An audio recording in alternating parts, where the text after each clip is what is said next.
Bienvenidos a Tomémonos Algo. La mañana de hoy tendré el placer de recibir en este espacio a un experto en marketing y manejo de redes.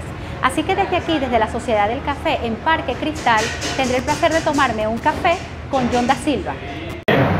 Hola John. ¿Cómo andas? Bien, muchísimas gracias por aceptar la invitación a este espacio. Con todo gusto, por favor.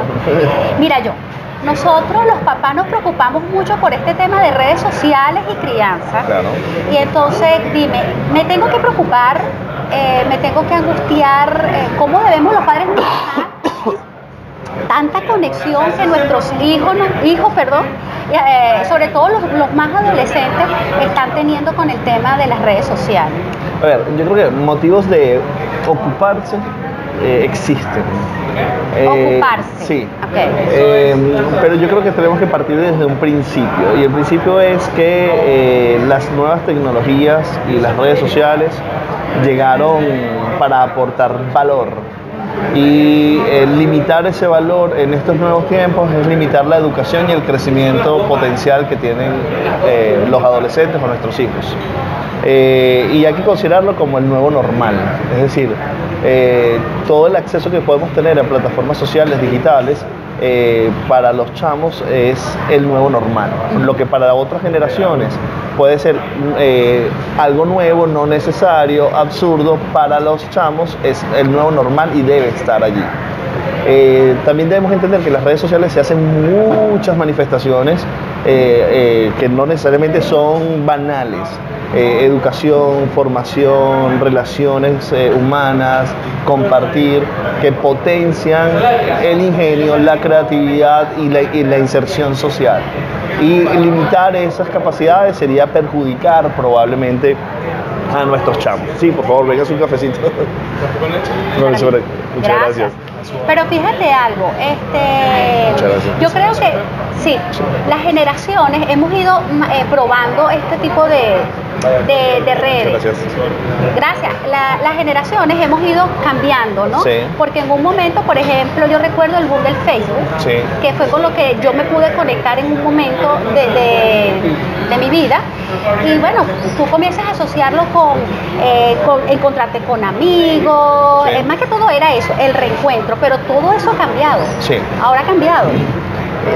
Cada innovación tecnológica implica una nueva forma de relacionarse. Efectivamente, en el inicio de las redes sociales, yo pensaría inclusive desde atrás considerar que Facebook antes de eso tuvo la mensajería de texto como una red social, que nunca la entendimos como una red social, pero luego cuando hoy día tenemos Messenger en aquel entonces, hoy día tenemos WhatsApp como una red social. El tema de la evolución de la tecnología genera nuevas formas de conexión. Lo que propuso Facebook fue una conexión en un grupo de personas. Esas personas ya crecieron, porque estamos hablando de 20 años, y ya hoy día tienen otro tipo de formas de comunicarse, pero luego llegan nuevas innovaciones tecnológicas que llegan con los nuevos usuarios.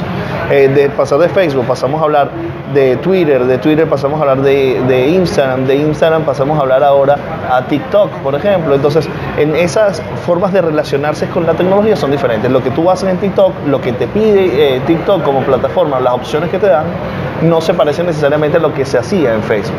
Entonces, la capacidad que tú tengas de conectarte con ese tipo de lenguajes van a hacer que tú tengas una nueva innovación y nuevos consumidores. Entonces, es mucho más nativo para los adolescentes conectarse con TikTok que para los adultos por la propia originalidad o natividad de la tecnología de TikTok o de lo que propone TikTok. Entonces, hay una evolución tecnológica y esa evolución con tecnología genera una evolución de contenidos que empieza a conectar y a desconectar gente. Entonces, los que usan Facebook, que tienen 50 años, sienten que lo de TikTok no tiene que ver con ellos porque no necesariamente es lo que ellos necesitan o buscan de una red social, que es mantenerse conectados, comunicados, y probablemente informados. En TikTok estás buscando más un espacio de entretenimiento, un espacio de humor.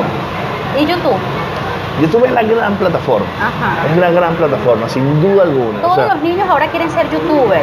Sí, de hecho hay como dos ideas generalizadas de querer ser o youtuber o influencer, ¿no? Exacto.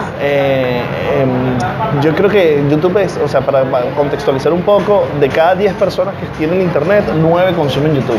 Es decir, es la gran plataforma masiva junto a Facebook. Y la propuesta de YouTube de contenidos es infinita, brutal, robusta, por lo cual hay mucha capacidad de conseguir lo que tú estés buscando. Desde tareas, cómo hacer una receta, entretenimiento, explicar algún ejercicio de matemática, cualquier cosa, o cómo usar una herramienta. Sí, cómo usar una herramienta. Entonces, todo este panorama, humor, que es una de las cosas que más se potencia en las redes sociales. Ha tenido un boom ahorita que brutal. ha sido una locura. Entonces, todo este tipo de posibilidades de contenidos están en YouTube. Entonces, 9 de cada 10 personas van a consumir contenidos en YouTube, lo cual hace la plataforma muy robusta. ¿Por qué? Porque, por ejemplo, Twitter, que es una plataforma que domina el espectro noticioso y domina la agenda la agenda comunicacional. Informativa. Sí, tiene 3 personas de cada 10, es decir, tiene muchísima menos audiencia que YouTube, pero su impacto es diferente. Cierto que en Venezuela es uno de los países donde la plataforma de Twitter es donde tiene más usuarios, o es más dinámica. Tiene tal vez más impacto, o sea, es increíble cómo la agenda noticiosa la define la conversación en Twitter. Porque tenemos, entre otras cosas, una actividad política muy importante y la sensibilidad política en el país es muy importante. Entonces, como tenemos tal vez ausencia también de otros medios, la información se focalizó en la posibilidad, y la posibilidad está en Twitter. Entonces, por eso tiene tanta atencionalidad, porque si tú contrastas esto con cualquier otro país, por ejemplo, Europa o Estados Unidos, lo que pasa en Twitter se contrasta en noticieros, noticieros de radio, noticieros de televisión y espacios. Eso no sucede acá. Acá solamente sucede la información de Twitter porque los espacios de los medios tradicionales están, como sabemos todos, en un momento comprometido. Sí. John, vamos a hablar un poquito de esa sensación, la utilidad específica y el manejo que ha llevado a los niños a engancharse tanto con TikTok. Okay. En una entrevista yo vi que tú conversabas sobre algo que es una herramienta y a mí me pareció fundamental, que era la edición de videos. Sin duda. Y a partir de allí lo empiezan a hacer. Entonces cuéntame un poco por qué fue esa conexión tan fuerte de los niños con el TikTok. Primero, ¿y cómo se maneja eso? Primero por sus orígenes, ¿no?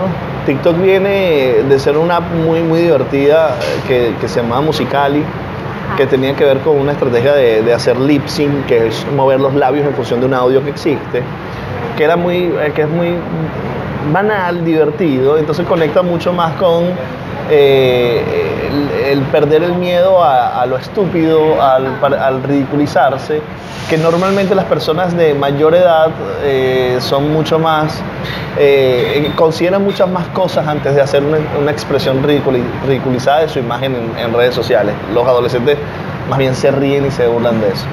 Luego se volvió una comunidad donde mis padres no ven lo que yo estoy haciendo. Es como que, ¿qué hacen los adultos acá? Esto no es un espacio para adultos. Entonces se volvió como la habitación de la casa del chamo, que es, ok, todos en la casa compartimos, pero mi cuarto es mío. Y la potencialidad viralidad que tiene TikTok es un detonador muy importante. Entonces, por ejemplo, vemos en TikTok un suceso que no vimos en otras redes sociales, que es que los grandes celebrities de la vida, o sea, los grandes músicos, los cantantes, son los mejores influenciadores de las redes sociales. Pero en el caso de TikTok no. En el caso de TikTok son TikTokers los grandes influenciadores, porque son los que generaron contenido y conectaron con este tipo de... Disculpa, porque ahí sí está como a prueba realmente la creatividad y tu imaginación.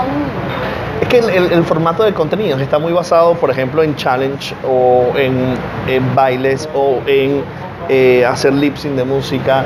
Entonces ahí, cuando cada uno pone su propuesta y lo que TikTok ofrece con filtros, etiquetas, formas de edición, tienes un mundo de posibilidades para expresar una misma idea, por ejemplo, como en un challenge, o como por ejemplo de la utilización de un filtro, o por ejemplo, y eso hay una necesidad y una expresión creativa poderosísima, y en la invitación a generar el contenido, pensarlo, estructurarlo, editar el video, hay un proceso creativo que es maravilloso para los chavos.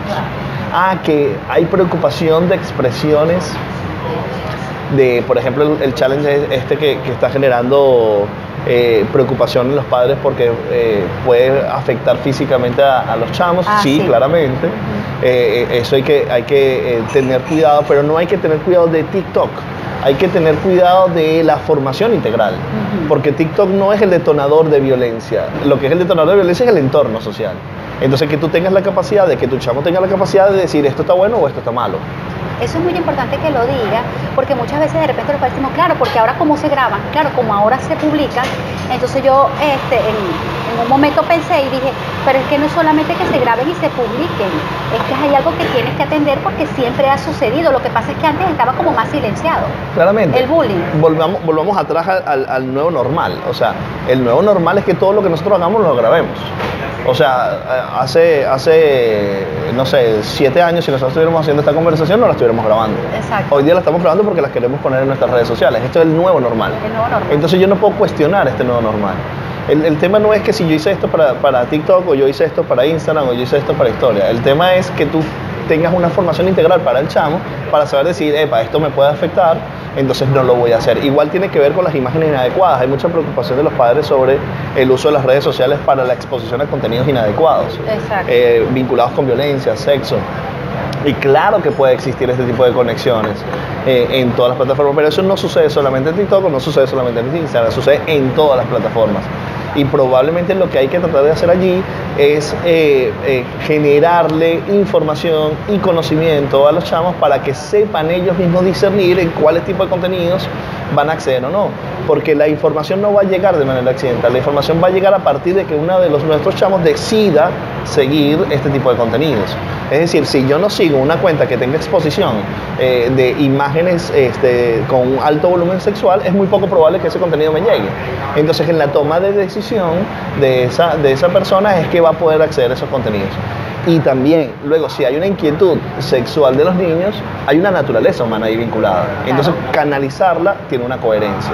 Pero yo vuelvo, insisto, la idea no es sobre la plataforma o el uso de la plataforma, sino la educación integral del individuo. No es, uy, yo no quiero que use TikTok porque TikTok es peligroso. No, TikTok no es peligroso. El contenido puede ser peligroso, pero lo peligroso es lo que está buscando y la decisión que está buscando tu chamo. Que va a suceder en TikTok o en la vida misma, o en el baño del colegio, o en el salón. O sea, no... Sí, que no siempre lo vas a poder controlar. Eso va a suceder, pues. Exactamente. Entonces, la preocupación está en su toma de decisiones. Buenísimo.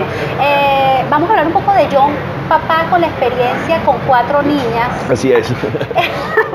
Y las redes sociales.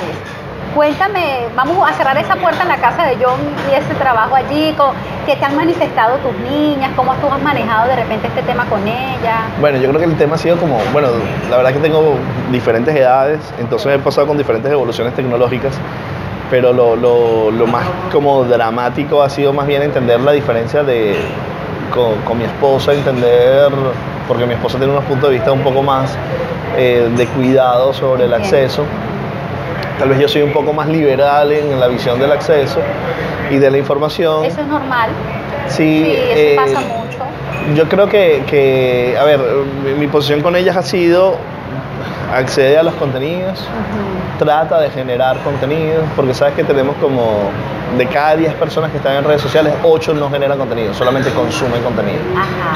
2 generan contenido. 2%. Es 20%. El 20%, sí. Perdón. Entonces ahí hay como una necesidad de que, oye, si vas a consumir una plataforma, trata de ver qué contenido de valor puedes generar, pero buscando la idea de o sea, porque cuando tú generas contenido para una plataforma tienes como varias cosas. O sea, el pensar la idea, ejecutar la idea. ¿A quién va dirigida? Intelectuar la idea. Luego tienes la frecuencia de ideas que tienes que exponer, por lo cual genera un hábito. Entonces hay como varios valores allí que me parecen interesantes para estructurar un contenido para redes sociales. Exacto. Luego definir, oye, esto me gustó, esto no me gustó, esto le gustó a la gente, esto no le gustó a la gente, por aquí hay un mejor camino. Eso significa, en términos de marketing, significa análisis de consumidor, análisis de insights, análisis de data. Entonces lo cual le genera un valor muy fuerte a la estructura de pensamiento del chamo. Obviamente preocupación de los tiempos, a lo mejor también eso como padre nos preocupa. Sin duda. La cantidad de tiempo que de repente, sabiendo que tienes otras responsabilidades que cumplir, ¿no? El problema es, por ejemplo, Mi consumo diario de celular, el mío, como adulto, es 10 horas diarias. Y esa revisión no la hacemos. Entonces, si mi hija, o sea, el reflejo que tienen mis hijas de mí es un papá pegado al teléfono, ¿no? Con lo bueno o malo que pueda hacer esto. Entonces, es como complicado decir, o sea, gestionar sin ejemplo. Claro. Entonces, el ejemplo que ellas tienen es más bien hiperconectividad, ¿no? Entonces, pero el tema es analizar esas 10 horas de contenido que tienen los chamos, por ejemplo, con un teléfono, o 5 horas de contenido que tienen los chamos con un teléfono. Antes no tenían el teléfono, tenían la televisión, pasaban 2 horas en la televisión. Hoy día están viendo contenidos audiovisuales en el teléfono. Entonces, las horas de televisión ya no están en la televisión, sino están en el teléfono. Entonces, no es que están en el teléfono solamente viendo contenidos inadecuados. Se están educando y entreteniendo también. ¿En qué peso? Cada uno de los casos será diferente. Claro. Pero entonces, el tiempo que antes le dedicaba un chamo de 15 años a escuchar radio, por ejemplo, ya no lo tiene en la radio, lo tiene en el teléfono. El que dedicaba para ver televisión, ya no la tiene en la televisión, la tiene en el teléfono. El que le dedicaba para compartir con amigos físicamente, probablemente, ya no lo tiene con los amigos físicamente, sino lo tiene en el teléfono. Entonces, todas las actividades que hay en el teléfono son tan significativamente grandes que implica que la dedicación diaria de los teléfonos sea muy importante. Las herramientas tienen controles de acceso. Por ejemplo, TikTok tiene una herramienta que se llama desintoxicación digital, en la cual tú le puedes indicar que nada más quieres estar 1 hora en el teléfono, 1 hora en TikTok diaria, por ejemplo, o 30 minutos o 2 horas, para que tú puedas limitar el acceso. Lo que yo sí creo es que hay que buscar la integralidad de las acciones. O sea, por ejemplo, mi ocupación en mi caso personal es que, por ejemplo, mi hija más conectada hoy día tiene 14 años y tiene tantas actividades en el día que no puede utilizar el teléfono, que esa es la forma de no el consumo de teléfono, pero por otras cosas que sí le gusta hacer. Por ejemplo, juega fútbol, entonces las 2 horas de fútbol diarias que practica no tiene acceso al teléfono. Entonces, pero no es un problema para ella porque adora jugar fútbol. Y luego sale del fútbol, tiene clases de matemática y luego tiene clases de inglés. Entonces, en la mañana tal en el colegio no tiene acceso al teléfono, pero no es una imposición de que no usen el teléfono, sino que vamos a hacer las actividades que a ti te gustan, que hacen que luego tu conexión sea de menos horas porque estás dedicada a las otras actividades. Y luego su conexión es para hacer tareas, para resolver y luego obviamente relacionarse. Entonces, bueno, por allí va. La verdad que yo te doy una frase que me identifico mucho como padre, que es que todo lo que decidas como padre va a estar mal, así que... Es así. Sí, algo va a salir mal, así que... Ya que este es tu medio de trabajo, esto es a lo que tú te dedicas, por ejemplo, si hay padres que ven en sus hijos alguna posibilidad de manejar contenido, de que hay algo que el niño puede ser productivo, de repente tú das asesoría sobre eso, tú puedes...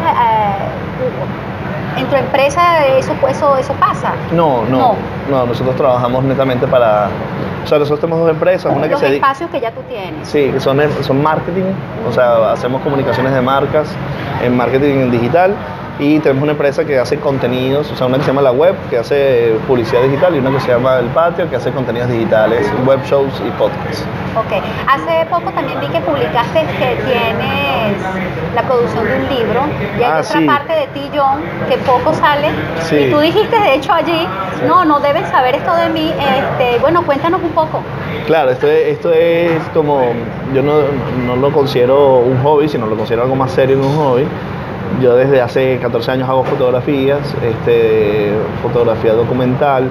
En la península del Pari estuve 10 años en la península, no 10 años allí físicamente, sino viajando constantemente. Okay. Pero sin embargo, 10 años bastante apasionado. Sí, es un trabajo de largo alcance, donde estuve fotografiando algo que me conmovió totalmente, que fue el tema de cuando llegué a la península de Paria, la forma como vivían las personas y en sí mismo las personas, y pensaba, oye, qué diferente a lo que somos en Caracas, por ejemplo, que es donde yo vivo, porque es una ciudad con estructuras, barreras blancas, vidrios, versus Bajareque, o sea, unos contrastes muy importantes, y dice qué diferentes somos, siendo del mismo país, solamente a pocas horas de distancia. Pero luego a medida que lo fui conociendo mucho más, me di cuenta que no somos absolutamente nada diferentes. O sea, sino que simplemente el lugar donde nacimos nos define. Por ejemplo, la preocupación principal de una persona de mi edad en Paria es tal cual mi misma preocupación, el sustento, la educación de mis chamos, la búsqueda de la felicidad, el trabajo, el compromiso con el trabajo, el amor, o sea, sus preocupaciones reales son iguales que las mías. Y eso me hizo darme cuenta, uy, aquí hay una capa que a simple vista no se ve, que luego cuando profundizas la ves, entonces lo que dije, oye, yo quiero fotografiar esto y hacer un proyecto que se llama Seres y Estares, así se llama el libro, que es la idea de que un ser lo define un estar en donde estás, pero no necesariamente los hace diferente aunque tú estés en Corea o estés en China o estés en Venezuela. Las grandes necesidades humanas son similares. Es como va hacia dónde va el proyecto. Ah, qué bueno. Son 84 imágenes. El proyecto total son como de 12.000 imágenes y 84 es la selección de 12.000 imágenes. Imagínate Wow. lo complejo que ha sido. ¿Y la transición hacia el marketing, en qué momento de tu vida se dio? Muy chamo. Yo empecé en el marketing en Walter Thompson hace 20 y algo años, tenía 20 años yo. En ese momento, hoy ya tengo 43. Empecé a trabajar en una agencia de publicidad porque quería estudiar comunicación. No entré en comunicación en la Católica y entonces dije, bueno, ¿qué es dentro de comunicación lo que quiero hacer? Me llamaba mucho la atención el periodismo, pero luego entendía que la comunicación, o sea, seguro la comunicación era lo que quería hacer. Y dije, oye, pero por ahí me interesa mucho el tema de la publicidad, porque el tema de la publicidad coquetea con el cine, coquetea con la fotografía, coquetea con el periodismo, coquetea con la imagen, o sea, coquetea con muchas cosas que me apasionaban. Y luego lo que hice fue estudiar publicidad y trabajar en publicidad. Y desde ahí he trabajado toda la vida en publicidad, totalmente vinculado. Luego hice cine, estudié fotografía y tal, pero siempre vinculado a la publicidad. Buenísimo. Sí. Bueno, John, gracias. No, por favor. Muy provechoso conversar esto contigo, de verdad. No, muchas gracias por estar acá y bueno, un placer este café acá juntos. Seguro. Y mucho éxito con tu libro. Ojalá. Sí, muchas gracias. Gracias.